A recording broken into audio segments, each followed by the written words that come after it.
Pakistan stock market में record पर record 100 index पहली बार 1,86,729 पॉइंट्स की नई तारीखी सतह अबूर कर गया। ट्रेडिंग के दौरान इंडेक्स में 1,600 से ज़ायद पॉइंट्स का इजाफा रिकॉर्ड किया गया।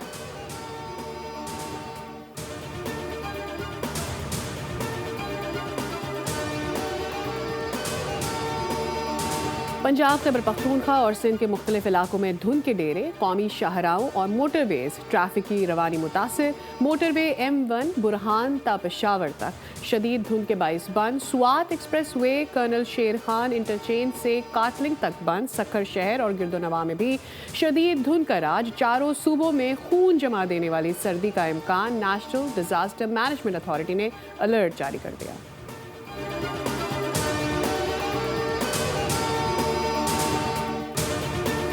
आईसीसी ने बांग्लादेश की T20 वर्ल्ड कप के मैचेस भारत से बाहर मुंतकिल करने की दरख्वास्त मुस्तरद कर दी। आईसीसी ने बांग्लादेशी टीम को तयशुदा शेड्यूल के मुताबिक भारत में मैचेस खेलने की हिदायत कर दी।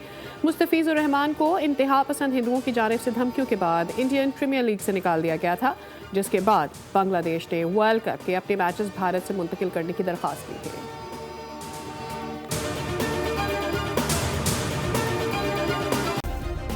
सब्सक्राइब करें और बेल दबाएं ताकि कोई खबर रह न जाए।